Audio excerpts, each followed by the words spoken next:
ನಿರ್ಮಾತೃ ನಾಡಪ್ರಭು ಕೆಂಪೇಗೌಡರ ಐಕ್ಯ ಸ್ಥಳ ಅಭಿವೃದ್ಧಿಗೆ ಸರ್ಕಾರ ಮುಂದಾಗಲಿ. ಚಿಲುಮೆ ರವಿಕುಮಾರ್ ಆಗ್ರಹ.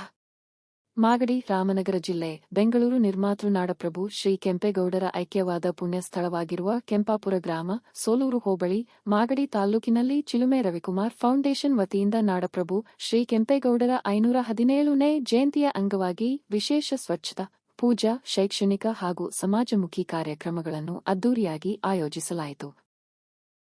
ಕಾರ್ಯಕ್ರಮದಲ್ಲಿ ಚಿಲುಮೆ ರವಿಕುಮಾರ್ ಫೌಂಡೇಶನ್ನ ನೂರಾರು ಪದಾಧಿಕಾರಿಗಳು, ಕಾರ್ಯಕರ್ತರು ಹಾಗೂ ಚಿಲುಮೆ ರವಿಕುಮಾರ್ ಅಭಿಮಾನಿಗಳು ಭಾಗವಹಿಸಿ ಕೆಂಪೇಗೌಡರ ಐಕ್ಯ ಸ್ಥಳವನ್ನು ಸಂಪೂರ್ಣ ಸ್ವಚ್ಛಗೊಳಿಸಿದರು. ಬಳಿಕ ನಾಡಪ್ರಭು ಶ್ರೀ ಕೆಂಪೇಗೌಡರ ಪ್ರತಿಮೆಗೆ ವಿಶೇಷ ಅಲಂಕಾರ ಮಾಡಿ ಗ್ರಾಮಸ್ಥರ ಸಮ್ಮುಖದಲ್ಲಿ ಪೂಜೆ ಸಲ್ಲಿಸಿ ಗೌರವ ನಮನ ಸಲ್ಲಿಸಲಾಯಿತು. ಈ ಸಂದರ್ಭದಲ್ಲಿ ಚಿಲುಮೆ ರವಿಕುಮಾರ್ ನೇತೃತ್ವದಲ್ಲಿ ಸರ್ಕಾರಿ ಶಾಲಾ ಮಕ್ಕಳಿಗೆ ಪುಸ್ತಕಗಳು, ಅಗತ್ಯ ಶೈಕ್ಷಣಿಕ ಸಾಮಗ್ರಿಗಳು ಹಾಗೂ ಭಾರತೀಯ ಸಂವಿಧಾನದ ಪ್ರಸ್ತಾವನೆ, ಇಂಡಿಯನ್ ಕಾನ್ಸ್ಟಿಟ್ಯೂಷನ್ ಪ್ರಿಯಂಬಲ್ ಪ್ರತಿಗಳನ್ನು ಗೌರವಪೂರ್ವಕವಾಗಿ ವಿತರಿಸಲಾಯಿತು. ಶಿಕ್ಷಣದ ಮಹತ್ವವನ್ನು ಸಾರುವ ಉದ್ದೇಶದಿಂದ ವಿದ್ಯಾರ್ಥಿಗಳಿಗೆ ಪ್ರೋತ್ಸಾಹ ನೀಡಲಾಯಿತು. ಅಲ್ಲದೆ ಗ್ರಾಮದ ಹಿರಿಯ ನಾಗರಿಕರು ಹಾಗೂ ಸಮಾಜಮುಖಿ ಸೇವೆಯಲ್ಲಿ ತೊಡಗಿಸಿಕೊಂಡಿದ್ದ ಗಣ್ಯರನ್ನು ಸನ್ಮಾನಿಸಿ ಗೌರವಿಸಲಾಯಿತು.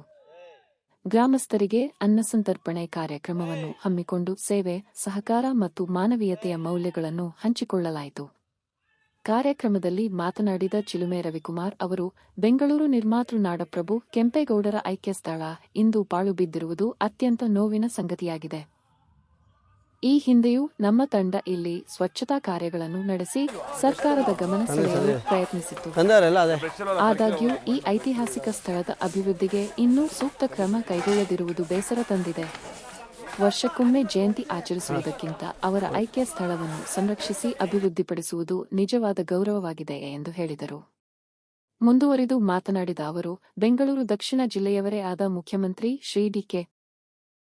ಶಿವಕುಮಾರ್ ಅವರು ಕೂಡಲೇ ಕೆಂಪೇಗೌಡರ ಐಕ್ಯ ಸ್ಥಳದ ಅಭಿವೃದ್ಧಿಗೆ ವಿಶೇಷ ಯೋಜನೆ ರೂಪಿಸಿ ಈ ಸ್ಥಳವನ್ನು ಐತಿಹಾಸಿಕ ಹಾಗೂ ಪ್ರವಾಸಿ ತಾಣವಾಗಿ ಅಭಿವೃದ್ಧಿಪಡಿಸಬೇಕು. ನಾಡಪ್ರಭು ಕೆಂಪೇಗೌಡರ ಕೊಡುಗೆಗಳನ್ನು ಮುಂದಿನ ಪೀಳಿಗೆಗೆ ಪರಿಚಯಿಸುವ ಜವಾಬ್ದಾರಿ ಸರ್ಕಾರದ ಮೇಲಿದೆ ಎಂದು ಒತ್ತಾಯಿಸಿದರು. ಸ್ವಚ್ಛತೆ, ಶಿಕ್ಷಣ, ಸಂವಿಧಾನ ಜಾಗೃತಿ, ಅನ್ನದಾನ ಹಾಗೂ ಹಿರಿಯರ ಗೌರವದಂತಹ ಸಮಾಜಮುಖಿ ಕಾರ್ಯಗಳ ಮೂಲಕ ನಾಡಪ್ರಭು ಶ್ರೀ ಕೆಂಪೇಗೌಡರ ಆದರ್ಶಗಳನ್ನು ಸ್ಮರಿಸಲಾಯಿತು. ಸಮಾಜದ ಒಳಿತಿಗಾಗಿ ಎಲ್ಲರೂ ಒಗ್ಗಟ್ಟಿನಿಂದ ಕಾರ್ಯನಿರ್ವಹಿಸುವ ಸಂಕಲ್ಪವನ್ನು ಮತ್ತೊಮ್ಮೆ ವ್ಯಕ್ತಪಡಿಸಲಾಯಿತು. ಕಾರ್ಯಕ್ರಮದಲ್ಲಿ ರಾಜ್ಯ ಕನ್ನಡ ಪರ ಹೋರಾಟಗಾರರಾದ ಕೆನಾಲಿ ಗೌಡ್ರು, ಜೆಡಿಎಸ್ ಕಾರ್ಮಿಕ ಘಟಕದ ಅಧ್ಯಕ್ಷರಾದ ಗೋಪಾಲ್, ಚಿಲುಮೆ ಟ್ರಸ್ಟ್ ಅಧ್ಯಕ್ಷ ಕೊಟ್ರೇಶ್ ಹಾಗೂ ಚಿಲುಮೆ ರವಿಕುಮಾರ್ ಫೌಂಡೇಶನ್ನ ಪದಾಧಿಕಾರಿಗಳು, ಕಾರ್ಯಕರ್ತರು, ಅಭಿಮಾನಿಗಳು, ಗ್ರಾಮಸ್ಥರು ಹಾಗೂ ವಿವಿಧ ಸಂಘಟನೆಗಳ ಮುಖಂಡರು ಭಾಗವಹಿಸಿದ್ದರು. ರಾಜಾಜಿನಗರದಿಂದ ಆಗಮಿಸಿದ್ದ ಮಹಿಳಾ ಪದಾಧಿಕಾರಿಗಳಾದ ಶಾಂತಮ್ಮ, ಸರೋಜಾ, ವಸಂತ್, ಸಿ.ಕೆ. ಗೌಡ, ಗೌರಮ್ಮ, ಗೀತಾ, ಲತಾ, ರಾಧಾ, ಮಮತಾ, ನಳಿನಿ, ಜಯಲಕ್ಷ್ಮಿ, ಲಕ್ಷ್ಮಮ್ಮ, ಪುಟ್ಟತಾಯಮ್ಮ, ನಾಗವೇಣಿ ಹಾಗೂ ಮಂಗಳಗೌರಿ ಅವರು ಕಾರ್ಯಕ್ರಮದಲ್ಲಿ ಸಕ್ರಿಯವಾಗಿ ಭಾಗವಹಿಸಿ ಯಶಸ್ವಿಗೊಳಿಸಿದರು. ಕಾರ್ಯಕ್ರಮದ ಯಶಸ್ಸಿಗೆ ಶ್ರಮಿಸಿದ ಎಲ್ಲಾ ಪದಾಧಿಕಾರಿಗಳು, ರಾಜಾಜಿನಗರದ ಕಾರ್ಯಕರ್ತರು, ಗ್ರಾಮಸ್ಥರು ಹಾಗೂ ಸಹಕರಿಸಿದ ಪ್ರತಿಯೊಬ್ಬರಿಗೂ ಚಿಲುಮೆ ರವಿಕುಮಾರ್ ಫೌಂಡೇಶನ್ ವತಿಯಿಂದ ಕೃತಜ್ಞತೆ ಸಲ್ಲಿಸಲಾಯಿತು.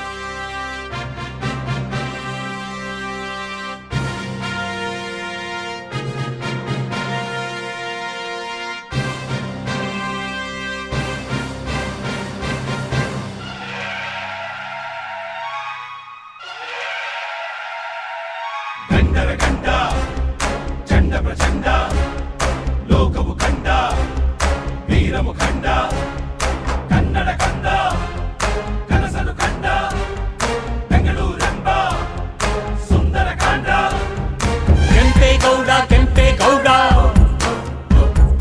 ನಾಡಪ್ರಭು ಕೆಂಪೇಗೌಡ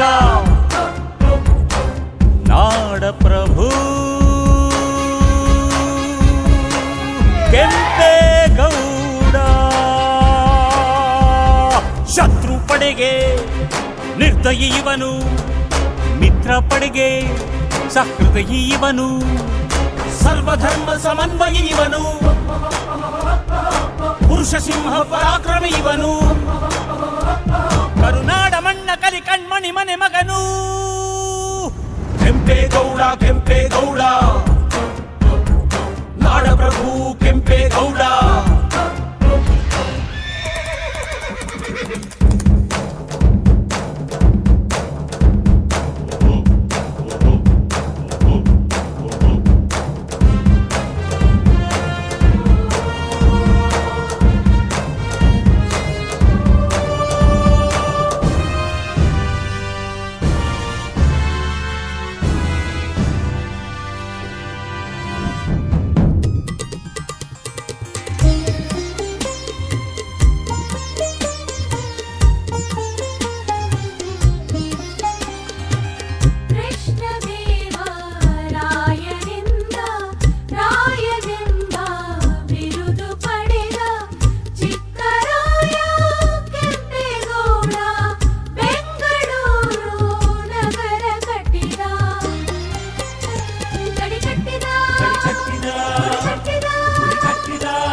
ಕೆಂಪೇಗೌಡ ಭೂಪಾಲ ವಿಶ್ವದಲ್ಲೇ ಮಾನ್ಯತೆಯ ತಂದುಕೊಟ್ಟ ಮಾಣಿಕ್ಯ ಭೂತಾಯಿಯ ಒಕ್ಕಲಿನವರು ಕಡುಗೆಚ್ಚೆದೆಯ ಕಲಿಗಳು ಇವರು ಅನ್ನ ಕೊಟ್ಟ ಚಿನ್ನ ಕೊಟ್ಟ ನೀರು ಕೊಟ್ಟ ನಾಡು ಕೊಟ್ಟ ಧಣಿಗಳು ಕೆಂಪೇಗೌಡ ಕೆಂಪೇಗೌಡ ನಾಡಪ್ರಭು ಕೆಂಪೇಗೌಡ ನಾಡಪ್ರಭು ಕೆಂಪೇಗೌಡ.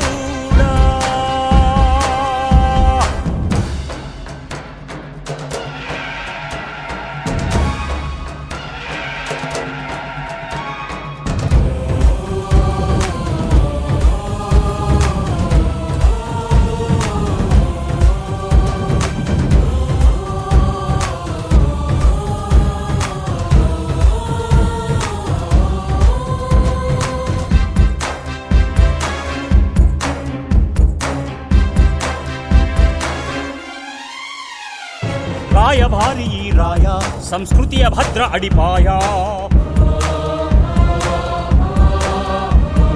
ಬೆಂಗಳೂರ ಭವ್ಯತೆಯ ಭವಿಷ್ಯ ಕಂಡ ಮಹನೀಯ ಕನ್ನಡ ಜನರ ಹೆಮ್ಮೆ ಇವನು ಕನ್ನಡತನದ ಕುರುಹು. ಮೇಲೆ ಹೋದಾಗ ಅಲ್ಲಿ ಯಾವುದೋ ಒಂದು ತಂಡ ಇದೆ ಅಂತ ನೋಡ್ಕೊಂಡು ಹೋದೆ ನಾನು. ಅಲ್ಲಿ ನಮ್ಮ ಸ್ನೇಹಿತರು ಸರ್ ಅಲ್ಲೇ ಇದ್ರು. ಸರ್ ಇಲ್ಲಿಗೆ ಬನ್ನಿ ಸರ್ ಹೋಗೋಣ ಅಂತ ಕರೆದ್ರು. ಅಲ್ಲಿ ಮಕ್ಳಿಗೆ ನೋಟ್ಬುಕ್ ಕೊಡ್ತಾಯಿದ್ರು. ನಾನೇನು ಅಂತ ಕೇಳಿದಾಗ ಸರ್ ಪರಿಚಯ ಮಾಡ್ಕೊಂಡು ರವಿಕುಮಾರ್ ಅಂತ ನನಗೆ ಮೊದಲನೇ ಪರಿಚಯ. ಅವರಲ್ಲಿ ಹೇಳಿದ್ರು ಹೇಳಿದ್ರು ಅವರು ನಾನು ಶಿಕ್ಷಕನಾಗಿ ವೃತ್ತಿಯನ್ನು ಆರಂಭ ಮಾಡಿದೆ ಅಂತ. ನಮ್ಮ ಮಕ್ಕಳ ಬಗ್ಗೆ ಒಂದಿಷ್ಟು ಕಾಳಜಿ ಇರೋಂಥ ವ್ಯಕ್ತಿಯವರು. ಸಮಾಜ ಸೇವೆಯನ್ನು ಮಾಡಬೇಕು ಅಂತೇಳಿ, ಸಮಾಜದ ಮಧ್ಯೆ ಗುರುತಿಸ್ಕೋಬೇಕು ಅಂತೇಳಿ ನಮ್ಮ ಕೆಂಪಾಪುರದ ಕೆಂಪೇಗೌಡ ಸಮಾಧಿ ಬಳಿ ಬಂದು ಒಂದಿಷ್ಟು ಅನ್ನದಾನ, ಒಂದಿಷ್ಟು ವಿದ್ಯಾದಾನ ಅಂದರೆ ಪುಸ್ತಕ ಕೊಡುವಂಥದ್ದು, ಪೆನ್ ಕೊಡೋದು ಮಾಡೋದನ್ನು ನಾನು ಕೂಡ ನೋಡಿದಾಗ ನಾನು ಕೇಳಿಕೊಂಡೆ, ಸರ್ ನಮ್ಮಲ್ಲಿ ಒಂದು 25-30 ಮಕ್ಕಳವೆ ಸರ್, ಸಾಧ್ಯವಾದರೆ ನೀವು ಒಂದು ಸರಿ ಭೇಟಿ ಮಾಡಿ ಅಂತ ಹೇಳಿದೆ. ಬಂದವರು ತುಂಬ ಸಂತೋಷ ಆಯಿತು ಸರ್. ಮುಂದೇನೂ ಕೂಡ ನಿಮ್ಮ ಸಮಾಜಮುಖಿ ಕಾರ್ಯದಲ್ಲಿ ನಮ್ಮ ಶಾಲೆ ನಿಮ್ಮ ಇದರಲ್ಲಿ ಮೈಂಡಲ್ಲಿ ಇರಲಿ ಅಂತ ಹೇಳಿದೆ ಸರ್. ಒಂದು ರಿಕ್ವೆಸ್ಟ್ ಸರ್, ನಮ್ಮ ಗ್ರಾಮೀಣ ಭಾಗದ ಮಕ್ಕಳು ಯಾರೂ ಕೂಡ ಶ್ರೀಮಂತರು ಮಕ್ಕಳಲ್ಲ ಸರ್. ಪ್ರತಿಯೊಬ್ಬರು ಬೆಳಗ್ಗೆ ಎದ್ದು ಕೂಲಿ ಕಾರ್ಮಿಕರು, ಬೆಳಗ್ಗೆ ಎದ್ದು 100-200 ರೂಪಾಯಿ ಕೂಲಿ ಮಾಡೋಕ್ಕೆ ಹೋಗುವಂಥ ಮಕ್ಕಳು, ಗಾರ್ಮೆಂಟ್ಸ್ಗೆ ಹೋಗುವಂಥ ಮಕ್ಕಳವ್ರೆ, ತಂದೆ ತಾಯಿ ಎಷ್ಟೋ ಮಕ್ಕಳು ತಂದೆ ಇಲ್ಲಂಥವ್ರವ್ರೆ, ತಾಯಿ ಇಲ್ಲಂಥವ್ರವ್ರೆ. ತುಂಬ ಒಳ್ಳೆ ಕೆಲಸ ಮಾಡ್ತಿದ್ದೀರಿ ಸರ್. ಇಲ್ಲಿ ನಮ್ಮ ಕೆಂಪೇಗೌಡರ ಆಶೀರ್ವಾದ ಕೂಡ ನಿಮ್ಮ ಮೇಲೆ ಇರಲಿ, ಹಾಗೆ ರಂಗನಾಥ ಸ್ವಾಮಿ ಒಂದು ದೇವರ ಆಶೀರ್ವಾದ ತಮ್ಮ ಎಲ್ಲ ತಂಡದ ಮೇಲೆ ಇರಲಿ ಅಂತ ಹೇಳ್ತಾ ತುಂಬ ಧನ್ಯವಾದಗಳು ಸರ್.